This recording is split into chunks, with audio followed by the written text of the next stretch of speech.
बिस्मिल्लाहिर्रहमानिर्रहीम। मेरी बड़ी बहन किसी से मोहब्बत करती थी। हमारा कमरा एक ही था। वो पूरी रात मोबाइल पर बात करती और बदले में मुझे कुछ न कुछ देती रहती ताकि मैं अम्मा के सामने मुंह न खोलूं।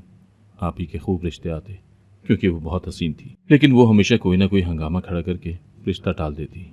यूँ अम्मा ने उन्हें उनके हाल पर छोड़कर मेरा रिश्ता तय कर लिया। उस दिन आप ही बहुत खुश थी। शादी वाले दिन वो कमरे में आई और मुझे जूस पिलाया ताकि जिस्म में थोड़ी तवानाई आ जाए। बारात आने में थोड़ी ही देर थी। मैं पूरी तैयार थी, बस लहंगा पहनना रह गया था। अचानक उन्होंने मेरा लहंगा उठाया और उसे पहनकर आईने के सामने खड़े होकर हंसते हुए अपना जायजा लेने लगी। मैं बंद होती आंखों से उनकी हर हरकत देख रही थी। उसके बाद मुझे कोई होश न रहा। होश आया तो मुझ पर एक कयामत गुजर चुकी थी, क्योंकि मैं बाजी से फ़कत 4 बरस ही छोटी थी, मगर उसकी बहुत इज्जत करती थी। उसकी हर बात मानती थी। मुझे अपनी बाजी से बड़ा प्यार था, इसीलिए चाहती थी कि वो कोई बुरा काम न करे, वो हमेशा खुश रहे। मगर बुरा हो वसीम का, जिसने बाजी को अपने प्यार के झांसे में फंसा लिया था। वसीम हमारे मोहल्ले में रहता था। शक्ल सूरत के लिहाज से तो बेहतर था ही, उसकी जॉब भी बड़ी अच्छी थी। मोहल्ले की हर लड़की की ख्वाहिश थी कि वसीम उसका हो जाए, और इस बात का खुदा गवाह है कि वसीम हर लड़की का ही था। वो सबको लिफ्ट करवाता था। 3-4 के साथ तो मोबाइल पर रब्ता भी था, मगर मेरी भोली बाजी ये सब मानने को तैयार नहीं थी। न जाने उसे वसीम पर अंधा एतमाद क्यों था। वो दोनों सारा सारा दिन फोन पर बातें करते थे। बाजी पूरा दिन वक्फे वक्फे से वसीम को अपनी तस्वीरें भेजती रहती थी। अब भी उसने सर पर से दुपट्टा उतारा हुआ था और मुंह बना बनाकर तस्वीरें बना रही थी। मैं बोली, बाजी ये तस्वीरें किसको भेजने का इरादा है? तो वो मुस्कुराकर कहने लगी, तुम्हारे बहनोई को भेज रही हूँ। मैं बोली, बाजी अभी भी वक्त है, आप वसीम को छोड़ दें। न जाने वो किस किस लड़की का बहनोई है। मेरी बात सुनकर मेरी बहन का दिमाग ही घूम गया था। वो कहने लगी, तुम सारा दिन ये क्या फजूल सी बातें करती रहती हो? मैंने तुम्हें कितनी बार समझाया है कि वसीम सिर्फ मेरा है और वो सिर्फ मुझसे ही बात करता है, किसी और लड़की की तरफ तो वो नजर उठाकर भी नहीं देखता। मैं बोली, बाजी वो यही बातें न जाने कितनी लड़कियों के साथ करता होगा। बाजी ने अपना मोबाइल एक साइड पर रखा और मेरे पास आकर बैठ गई। उसने मेरी आंखों में आंखें डाली और कहने लगी, तुम्हारे पास इन इल्जामात का कोई सबूत है? मैं भी नहीं डरी थी, न ही घबराई थी। मैं बोली, बाजी अगर आपको सबूत चाहिए तो मैं सबूत भी ढूंढकर आपके पास ले आऊंगी, लेकिन आप मुझसे वादा करें कि आप अपने वालिदैन की इज्जत यूं खराब नहीं करेंगी। वसीम कभी भी आपका नहीं होगा बाजी। बाजी कहने लगी, हाँ हाँ ठीक है, तुम एक बार सबूत ले आओ, मैं वसीम को छोड़ दूंगी। ये बात सुनकर मुझे थोड़ी सी तसल्ली हुई थी। मुझे यकीन था कि वसीम कभी भी बाजी से शादी नहीं करने वाला। वो सिर्फ और सिर्फ वक्त गुजारी कर रहा है। इस तरह ना सिर्फ मेरी बाजी की जिंदगी खराब हो सकती थी, बल्कि मेरे वालिदैन की इज्जत भी मिट्टी में मिल सकती थी। मैंने सोचा कि अपनी बहन की जिंदगी और खुशियां बचाने के लिए इतना तो मैं कर ही सकती हूँ। इसीलिए मैंने ये काम अपनी एक सहेली को सौंप दिया था। मैंने उससे कहा, तुम्हारे घर के पास जो लड़की रहती है उसका वसीम के साथ मोबाइल पर राब्ता है, तुम उसका मोबाइल पकड़कर मुझे सारी तस्वीरें वगैरह सेंड कर देना और उन दोनों की चैट का स्क्रीनशॉट भी लेकर भेज देना।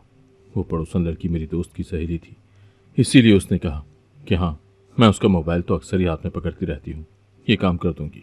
मेरी सहेली शांसे ने अपनी पड़ोसन नजमा से कहा कि वसीम जो है ना, वो किसी और लड़की से भी बातें करता है। अब वो भी इस बात पर अजमन नहीं हुई, तो वो कहने लगी, वसीम सिर्फ मेरा है। शांसे ने कहा, हाँ हाँ वसीम तुम्हारा ही है। मैं तुम दोनों की चैट और उसकी तस्वीरें आगे किसी लड़की को सेंड कर देती हूँ ताकि वो वसीम को छोड़ दे और वसीम मुकम्मल तौर पर तुम्हारा हो जाए। उसकी पड़ोसन नजमा को ये बात अच्छी लगी थी। उसने बखुशी अपनी और वसीम के चैट और उसकी तस्वीरें भी मुझे भेज दी थी। वसीम ने हर मैसेज में उसे आई लव यू कहा हुआ था और इस बात की यकीन दहानी भी करवाई थी कि वो उससे बड़ा प्यार करता है। मैंने जब ये सब देखा तो मुझे बाजी के लिए अफसोस भी हुआ था, मगर इस बात की खुशी थी कि चलो अब तो मेरी बहन वसीम से बच जाएगी ना। मैंने सारे सबूत बाजी के सामने रख दिए थे। बाजी उन दोनों की चैट पढ़ती जाती और चेहरे पर हाथ रखकर रोती जा रही थी। मुझसे उनकी तकलीफ देखी नहीं जा रही थी। मैंने बाजी को गले लगा लिया और उनसे कहा, कुछ नहीं होता, आप हौसला करें। अच्छा हुआ ना आपकी जान इस तरह की फ्रॉडी लड़के से छूट गई है। बाजी कहने लगी, हाँ बिल्कुल ऐसा ही है। फिर वो अचानक से उठी। मैं बोली, आप कहाँ जा रही? वो कहने लगी, मैं वसीम से अपना रिश्ता ख़त्म करने जा रही हूँ। मैंने कहा, बाजी खुद मिलने की क्या ज़रूरत है भला, आप उसको वैसे ही छोड़ दें। बाजी कहने लगी, नहीं नहीं, मैं आखिरी मुलाकात तो उसके साथ करना चाहती हूँ और उसके मुंह पर थप्पड़ भी मारना चाहती हूँ। मैंने उन्हें रोकने की कोशिश तो बहुत की, मगर बाजी कहाँ रुकने वाली थी। वो चादर लेकर घर से बाहर निकल गई थी, जबकि मैं चारपाई पर बैठी उनके लिए फिक्रमंद थी। मैं भी क्या करती। मेरी बहन शुरू से ही बाकी तबीयत की मालिक थी। उसने कभी किसी की बात नहीं मानी थी। वो हमेशा ही अपनी मर्जी करती थी। असल तरस तो मुझे अपने वालिद पर आता था, क्योंकि वो एक बहुत ही शरीफ आदमी थे। उन्होंने सारी जिंदगी हया में गुजार दी थी। कभी किसी ने उनके मुंह से बुरी बात न सुनी थी, और ना कभी उन्होंने किसी की दिल आजारी की थी। वो अपनी दुकान पर बैठते और हक हलाल की कमाई करते और वापस घर आ जाते। हम फकत 2 बहनें ही थी, हमारा भाई नहीं था। मगर अब्बू ने कभी भी अम्मी को इस बात पर तंग नहीं किया था। उन्हें इस बात का इल्म बखूबी था कि रिस्क तो औरत की किस्मत से होता है, जबकि औलाद मर्द की किस्मत से होती है। वो अक्सर कहा करते थे, अल्लाह ने मुझे 2 रहमतें दी हैं, मेरे लिए यही बहुत है। मगर मैं अक्सर सोचा करती थी कि कभी कभी रहमत जहमत भी बन जाती है, जैसे कि मेरी बाजी। खैर, अब मैं बेसब्री से उनकी वापसी का इंतजार कर रही थी। मगर उनके वापस आने से पहले ही मुझे मेरी सहेली शांसे का फ़ोन आ गया था। वो बहुत गुस्से में लग रही थी। उसने मुझसे लड़ाई करना शुरू कर दी। मैं बोली, क्या बात है शांसे, तुम इस लहजे में क्यों बात कर रही हो? तो वो कहने लगी, तुमने अपनी बहन को मेरी पड़ोसन के घर भेजा था। मैं तो ये सुनकर ही बहुत हैरान रह गई थी। मैं बोली, शांसे तुम ये क्या कह रही हो? शांसे ने कहा, बाजी ने उस पड़ोसन के घर जाकर खूब हंगामा आराई की है, और नजमा के वालिदैन को वसीम के साथ उनकी बेटी की चैट भी दिखा दी है। उस बेचारी को घर वालों से बहुत मार पड़ी है, और उसका मोबाइल भी जब्त हो गया है। वापसी पर तुम्हारी बाजी ये कहकर आई है कि जो जो लड़की मेरे वसीम पर नजर रखेगी, उसके साथ मैं यही सब कुछ करूंगी। ये बातें सुनकर मैं तंग रह गई थी। मुझे कम से कम इस चीज़ की तवक्को तो बिल्कुल नहीं थी। मैंने सोचा कि बाजी ने आखिर ये सब क्यों किया। थोड़ी देर के बाद बाजी घर में दाखिल हो गई थी। वो आराम से सोफे पर बैठ गई। मुझे गुस्सा तो बहुत आया हुआ था, मगर मैं आराम से बाजी से बोली, बाजी वसीम से रिश्ता ख़त्म कर दिया फिर? वो मुस्कुराकर कहने लगी, हाँ पक्का पक्का ही ख़त्म कर दिया। तब मैं गुस्से से बोली, झूठ मत बोलिए, आपने कहा था कि अगर आपको वसीम के खिलाफ सबूत मिल जाएंगे तो आप उसको छोड़ देंगी, मगर आप तो नजमा के घर ही पहुंच गई। आपको ये सब जेब देता है क्या? अगर अपना नहीं सोचना तो अपने गरीब बाप का ही सोच ले, उसकी इज्जत का ही सोच ले। बाजी ने मुझे घूर कर देखा था। वो कहने लगी, मैं कोठे पर नहीं जा बैठी जो तुम्हारे बाप की इज्जत का सोचूं। मैं एक लड़के को पसंद करती हूँ और उससे शादी करना चाहती हूँ। इसमें किसी किस्म की कोई बुराई नहीं है। आई तुम्हें समझ?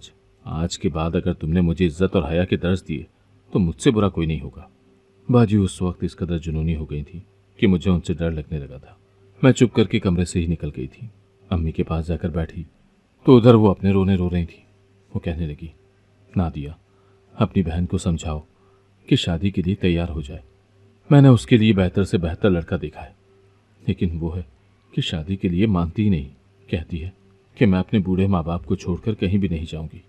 भला कोई सारी जिंदगी अपने वालिदैन के साथ भी रहता है क्या? मुझे हैरत हो रही थी कि मेरी बहन इतनी चालाकियां कैसे कर लेती है। वो अम्मी को कह रही थी कि मैं आपके खातिर शादी नहीं कर रही, जबकि हकीकत तो ये थी कि वसीम रिश्ता ही नहीं भेज रहा था, और बाजी उसके अलावा किसी और के बारे में सोच नहीं सकती थी। इस बात का तो मुझे यकीन था कि वसीम कभी भी बाजी के साथ शादी करने वाला नहीं है, क्योंकि वो अच्छा लड़का नहीं था। मैं बोली, अम्मी, जिस कदर जल्दी मुमकिन हो सके बाजी की शादी करके उन्हें रुखसत कर दे। लड़कियां जब अपने वालिदैन के घर बैठी रहती हैं तो 100 किस्म की बुराइयां पैदा होती हैं। मेरी बात सुनकर अम्मी के कान खड़े हो गए थे। वो कहने लगी, तुम ये सब क्यों कह रही हो? क्या तुमने कोई ऐसी वैसी बात नोटिस की है? मैं बोली, आप ये सब छोड़ें, बस अब्बू से कहें कि वो बाजी को शादी के लिए मना ले। अम्मी सोच में डूब गई थी। अगले दिन घर में बाजी के रिश्ते की बात चली थी। लड़का पढ़ा लिखा था, उसकी अच्छी जॉब थी, देखने में भी प्यारा था। उसकी तस्वीरें मैंने बाजी को भी दिखाई थी। अम्मी ने अब्बू से कह दिया कि ये रिश्ता तो किसी सूरत भी हाथ से नहीं जाना चाहिए, मैं अपनी समीना की शादी करके ही रहूंगी। अम्मी ने अब्बू को बाजी के पास भेज दिया और कहा, जाओ आप ही मना के आओ उसे। अब्बू बाजी के पास गए और उनसे कहा, तुम शादी कर लो, तुम्हारी उम्र बढ़ती जा रही है। ये बात सुनकर तो बाजी फूट फूट कर रोने लगी और कहने लगी, अब्बू, अगर आप पर मेरी 2 रोटियां बोझ बन गई हैं तो मैं जॉब करना शुरू कर दूंगी, लेकिन मुझे घर से ना निकालें। जब मैं शादी के लिए तैयार हो जाऊंगी तो आप मेरी शादी कर दीजिएगा। तो बाजी की बात सुनकर अब्बू की आंखों में आंसू आ गए थे। वो कहने लगे, नहीं नहीं, तुम कैसी बातें कर रही हो? तुम तो मेरी बेटी हो, भला बेटियां भी बोझ होती हैं। तुम जब तक इस घर में रहो मुझे कोई एतराज़ नहीं, बस मैं इतना चाहता हूँ कि तुम्हारी मंगनी कर दूँ, या फिर हम उस लड़के के साथ तुम्हारा निकाह कर देते हैं। फिर तुम जब तक चाहोगी और फिर जब तुम चाहोगी तब तुम्हें रुखसत कर देंगे। लेकिन बाजी इस बात पर भी रजामंद नहीं हुई थी। अब्बू ने ही हथियार डाल दिए थे। अम्मी से कहने लगे, समीना नहीं मानती, मैं उसको मजबूर नहीं कर सकता। जवान बेटी है, बागी ना हो जाए। तब अम्मी कहने लगी, ठीक है, आप जानो और आपकी बेटी जाने। ये रिश्ता बहुत अच्छा है, मैं तो उसको किसी सूरत भी हाथ से नहीं जाने दूंगी। आप ऐसा करें, मेरी छोटी बेटी नादिया की शादी उस लड़के के साथ कर दें। ये बात सुनकर मैं हैरान रह गई थी। खैर, अब्बू कहने लगे, मैं भी कुछ ऐसा ही सोच रहा हूँ। तब तो अब्बू अम्मी के पास बैठे थे, तो मैं अम्मी से कोई बात ना कर सकी। लेकिन जब अब्बू बाहर चले गए तो मैं उनके पास आकर बैठ गई और बोली, अम्मी, आप बाजी की फिक्र करें, मुझे छोड़ दें, मैं आपको कभी रुस्वा नहीं होने दूंगी। अभी जो परेशानी की बात है उसको ख़त्म करें। अम्मी ने अपना माथा पीट लिया था। वो कहने लगी, मुझे तो कुछ समझ नहीं आती कि मैं क्या करूं और क्या नहीं।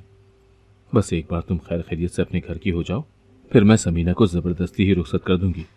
अम्मी ने अगले ही दिन लड़के वालों को घर बुला लिया था और लड़का खुद भी आया था। जब मैंने उसको देखा तो वो मुझे पहली नज़र में ही बड़ा अच्छा लगा था। वो भी मेरी तरफ देखकर मुस्कुरा दिया था। उस लड़के की एक बहन भी थी जो मेरे साथ चिपकी चली जा रही थी। वो छोटी सी बच्ची थी और बहुत प्यारी थी। वो कहने लगी, दुनिया इधर की उधर हो जाए, अब तो भाभी मैंने आपको ही बनाना है। मैं उसकी बात सुनकर मुस्कुराती रही। जब वो अपने घर जाने लगी तो उसने मुझे एक चिट लाकर पकड़ा दी थी। मैं बोली, ये क्या है? तो वो कहने लगी, मुझे इल्म नहीं है, भाई ने दी है। मैंने मुस्कुराकर उससे वो चिट पकड़ ली थी। जब वो लोग चले गए तो मैंने वो चिट खोल कर देखी। उसके ऊपर जमील का मोबाइल नंबर लिखा हुआ था और नीचे लिखा था, मुझसे रब्ता ज़रूर करना। ये देखकर तो मुझे शर्म ही आ गई थी। मैं मुस्कुरा दी। अब मेरे अंदर एक नई जंग छिड़ गई थी। क्या आया मुझे जमील के साथ रब्ता करना चाहिए या नहीं? फिर सोचा, एक चीज़ जो मैं अपनी बहन के लिए नापसंद करती हूँ उसको खुद कैसे करूँ? जाहिर है जमील अभी मेरे लिए नामहरम ही था और मैं एक नामहरम के साथ रब्ता नहीं कर सकती थी। 2-3 दिन गुजर गए थे जब अम्मी को फ़ोन आया और पता चला कि जमील की अम्मी को मैं बहुत पसंद आई हूँ। उन्होंने रिश्ते के लिए हाँ कर दी है। मेरी खुशी तो दीदनी थी। मैं बेइंतहा खुश थी। ऐसा लगता था कि मैं 7वें आसमान पर पहुँच गई हूँ। कुछ दिन और गुजरे तो अम्मी मेरे पास आई और कहने लगी, तुम्हारी सास तुमसे बात करना चाहती है, उसकी कॉल आई है। मैंने फ़ोन पकड़ा तो वो मुझसे बड़े प्यार से बातें करने लगी थी। वो कहने लगी, तुम बहुत अच्छी हो, हम तो तुम्हें ही ब्याह कर लाएंगे, बड़ी धूमधाम से। वो यही बातें कर रही थी, फिर कहने लगी, मेरा बेटा तुमसे बात करना चाहता है, उसके साथ बात करो। मुझे बेइंतहा शर्म आई थी, मगर मेरी सास ने कहा था, इसीलिए मुझे बात करनी पड़ी थी। जमील कहने लगा, तुमने अच्छा नहीं किया, मैं तुम्हें अपना नंबर भी देकर आया था, लेकिन तुमने मुझसे रब्ता नहीं किया। आज शाम तुम मुझे फ़ोन करना, मैं इंतज़ार करूँगा। मैं मुस्कुराती थी। उसके बाद उसने अपनी अम्मी को फ़ोन पकड़ा दिया। मेरी सास ने भी मुझसे कहा, बेटा अपने होने वाले शौहर से फ़ोन पर रब्ता कर लो, ये अच्छी बात है, इसमें किसी किस्म की कोई बुराई नहीं। मैंने सर हिला दिया था। अब मैं ये सब अम्मी से चोरी छुपे तो नहीं कर सकती थी, इसीलिए मैंने अम्मी से कहा, अम्मी जमील चाहता है कि मैं उसके साथ रब्ता करूं, आप क्या चाहती हैं? तो अम्मी मुस्कुराकर कहने लगी, बेटा अब तो तुम्हारा रिश्ता पक्का हो गया है, अगर तुम्हारा मंगेतर चाहता है तुमसे बात करना तो तुम कर लो, इसमें मुझे किसी किस्म का कोई एतराज़ नहीं है। मैं मुस्कुरा दी थी। रात हुई तो बाजी तो वसीम के साथ बातों में मसरूफ़ थी। मैंने भी हिम्मत करके जमील को फ़ोन कर लिया था। दूसरी ही बैल पर जमील ने मेरी कॉल उठा ली थी। मेरी आवाज़ सुनने से पहले ही वो कहने लगा, तुम्हारे फ़ोन का मैंने बहुत बेसब्री से इंतज़ार किया है, शुक्र है तुमने कॉल कर दी। मैं हंसी और बोली, आपको कैसे पता है कि ये मैं ही हूँ? तो वो कहने लगा, मेरे पास तुम्हारा नंबर सेव है। मुझे इस बात पर हैरत हुई थी। मैं बोली, अगर आपके पास मेरा नंबर मौजूद था तो फिर आपने खुद क्यों रब्ता नहीं किया?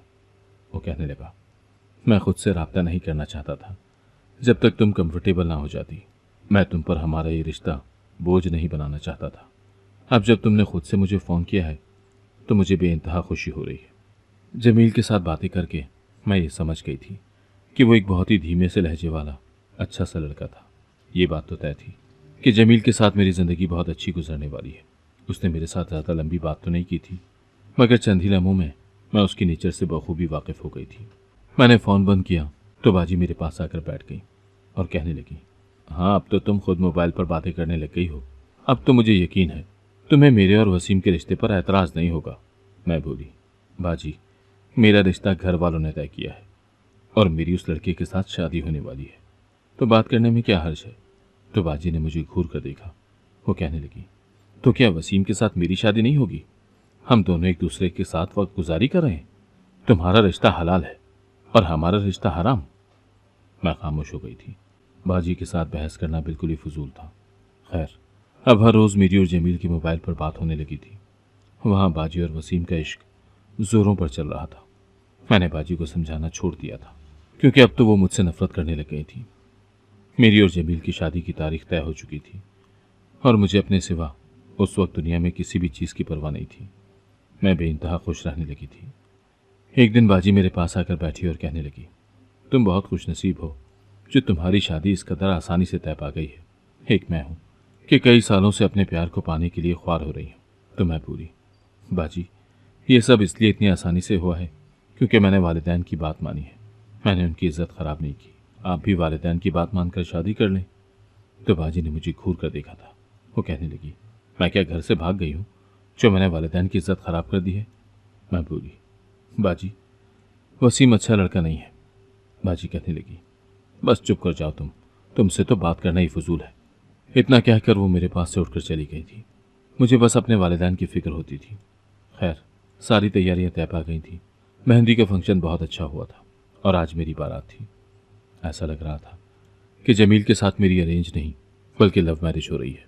मेरी आंखों के सामने से उसकी शक्ल एक लम्हे के लिए भी नहीं हट रही थी। पार्लर वाली मेरा मेकअप करने आई थी।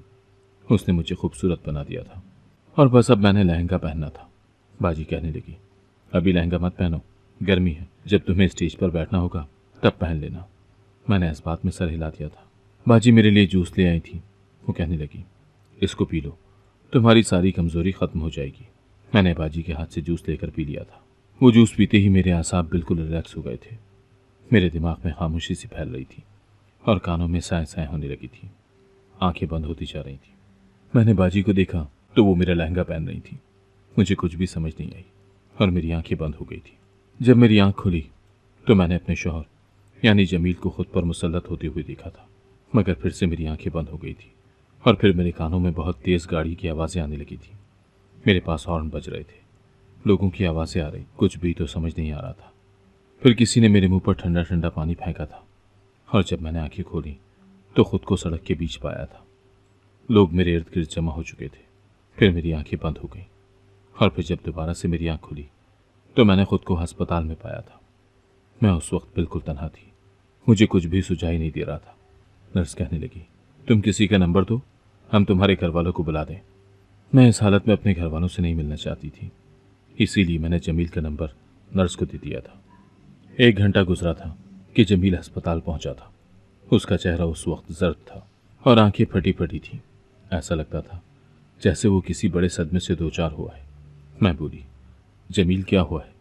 तो जमील कहने लगा, तुम मुझे छोड़ो, तुम बताओ तुम्हें क्या हुआ है, तुम यहाँ कैसे पहुंची? मैं बोली, जमील, मुझसे बोला नहीं जा रहा। आप बताओ कि ये सब क्या है? क्या जब हमारी बारात जा रही थी तो हमारा एक्सीडेंट हुआ था? लेकिन अगर बारात जाती और एक्सीडेंट हो जाता तो फिर आपके साथ मुझे कुर्बत कैसे मुयस्सर होती? जमील ने अपना सर दोनों हाथों में पकड़ लिया। वो कहने लगा, कल शाम जब हम तुम्हें रुखसत करने तुम्हारे घर गए थे तो पता चला कि तुम तो अपने कमरे में हो ही नहीं। तुम्हारी बड़ी बहन भाग कर आई और कहने लगी, लोगों मेरी बहन घर से भाग गई है। ये बात कोई भी बर्दाश्त नहीं कर पा रहा था। मैं और तुम्हारे वालिदैन भागकर तुम्हारे कमरे में आए थे। देखा तो तुम्हारे लहंगे पर एक खत पड़ा था जिस पर लिखा था कि तुम मुझसे शादी नहीं करना चाहती, बल्कि तुम तो मोहल्ले के लड़के वसीम को पसंद करती हो और उसके साथ भाग कर जा रही हो। मैंने मोहल्ले में वसीम का भी पता किया, वो भी मौजूद नहीं था। ये सब सुनकर तो मैं सकते में आ गई थी कि आखिर ये सब कैसे मुमकिन था। मैं एक बार फिर से बेहोश हो गई थी। जब दोबारा होश में आई तो मैं बहुत रो रही थी। तब मेरे घर वाले भी मेरे पास जमा हो चुके थे। अब्बू कहने लगे, मुझे बताओ ये सब क्या है? मैं इस कदर तड़प तड़प कर रो रही थी कि अम्मी भी मेरे साथ ही रोने लग गई थी। मैं बोली, आपको मेरी बात पर यकीन नहीं आएगा। इस वक्त मेरी बेगुनाही पर कोई भी यकीन नहीं करेगा। अब्बू कहने लगे, तुम्हारा बाप जिंदा है, तुम्हारी हर बात पर यकीन करेगा। मुझे बताओ क्या हुआ है? तब मैंने अब्बू से कहा, बाजी मोहल्ले के लड़के वसीम से मोहब्बत करती थी, मगर वो लड़का अच्छा नहीं था। वो बहुत सी लड़कियों के साथ राब्ते में था। मैंने बाजी को बारहा समझाया कि उसको छोड़ दो, मगर वो ना मानी। हम दोनों बहनों की वसीम की वजह से अक्सर लड़ाई भी होती रहती थी। मेरी शादी वाले दिन बाजी ने मुझे जो जूस पिलाया था, वो कहने लगी कि इसको पीने से तुम में ताकत आ जाएगी। जूस पीते ही मेरा सर चकराने लगा था और मैंने बंद होती आंखों से देखा था कि बाजी ने मेरा लहंगा पहना हुआ है। फिर मुझे होश तब आया था जब मेरे साथ कोई ज़बरदस्ती कर रहा था, मगर मैं फिर से बेहोश हो गई थी। और फिर दूसरी बार मुझे होश सड़क पर आया था। मेरे टेस्ट किए तो पता चला कि मेरी इज्जत लुट चुकी है। अब्बू ने मेरी बात सुनते ही पुलिस को कॉल कर दी थी। अब्बू ने बाजी को पुलिस के हवाले कर दिया था। मैं तो हैरान ही रह गई थी कि आखिर ये हो क्या रहा है। बाजी को 2 दिन पुलिस कस्टडी में रखा गया तो बाजी ने सारे राज उगल दिए, और वो ये थे। वो कहने लगी मुझे अपनी बहन नादिया से बेइंतहा नफरत हो चुकी थी। वो हर वक्त मुझे कहती थी कि तुमने अपने वालिदैन की इज्जत खराब कर दी है, तुम गलत रास्ते पर हो। मैं उसको बताना चाहती थी कि इज्जत मैंने तो खराब नहीं की, बल्कि तुम जो बहुत नेक और पारसा बन रही हो, तुम वालिदैन की इज्जत खराब करने का मौजब बनी हो। मैंने बस उससे बदला लेने का सोचा था। मैंने वसीम से कहा था कि तुम इसको घर ले जाओ और एक रात के बाद इसको सड़क पर फेंक देना। इसका रिश्ता टूट जाएगा, हम दोनों शादी कर लेंगे। मुझे नहीं था कि वो मेरी बहन के साथ ज्यादती करेगा। मैं तो सिर्फ अपनी बहन की इज्जत खराब करना चाहती थी, मगर मैंने वसीम को ये नहीं कहा था कि तुम मेरी बहन के साथ गलत करना। खैर, बाजी को तो क्या ही जेल होना थी, मगर वसीम को पुलिस ने जगह जगह छापे मार कर पकड़ लिया था। उस पर मेरी इज्जत खराब करने का पर्चा काटा गया था। उसे जेल में बंद कर दिया गया। अब मैं और बाजी दोनों एक ही घर में रहती थी। वो चोरी छुपे मुझे देखकर रोती रहती, जबकि मुझे अपनी ज़िंदगी से नफरत हो चुकी थी। मैंने सोच लिया था कि मैं खुद को ख़त्म कर लूँगी, मगर एक दिन जमील अपनी वालिदा को लेकर हमारे घर पहुँच चुका था। उसने कहा मैं तुमसे निकाह करना चाहता हूँ, मगर मैंने भी कह दिया कि अब मैं तुम्हारे लायक नहीं रही। तो जमील ने मेरे मुंह पर हाथ रख दिया था। वो कहने लगा ऐसा मत कहो, तुम तो बहुत अच्छी हो, तुम बहुत ही शरीफ हो। मेरे अब्बू ने इस रिश्ते को कबूल कर लिया और अब मैं जमील की बीवी बन गई हूँ। मेरी शादी को 2 साल बीत गए हैं। मैं जमील के साथ हंसी खुशी ज़िंदगी बिता रही हूँ, जबकि मेरी बहन अभी भी मेरे वालिदैन के घर बैठी हुई है। मेरे अब्बू इस दुनिया से जा चुके हैं। मेरी अम्मी मेरी बहन से नफरत करती हैं। मोहल्ले वाले भी अब बाजी का रिश्ता नहीं मांगते, जबकि वसीम, वो तो जेल से छूटकर बैरून मुल्क जा चुका है। मुझे अपनी बहन से शदीद नफरत है। मैं कभी भी उसका चेहरा नहीं देखना चाहूँगी। उसने मुझसे माफ़ी मांगी है, मगर मैं उसको माफ़ नहीं कर सकती। क्या मुझे अपनी बहन को माफ़ कर देना चाहिए? अगर आपको आज की कहानी पसंद आई है तो वीडियो को जरूर लाइक कीजिएगा और अपने दोस्तों के साथ भी शेयर कीजिएगा। और हाँ, अगर आपने अभी तक हमारा चैनल सब्सक्राइब नहीं किया तो जरूर सब्सक्राइब करें। मिलते हैं कल एक नई और दिलचस्प कहानी के साथ। अल्लाह हाफिज।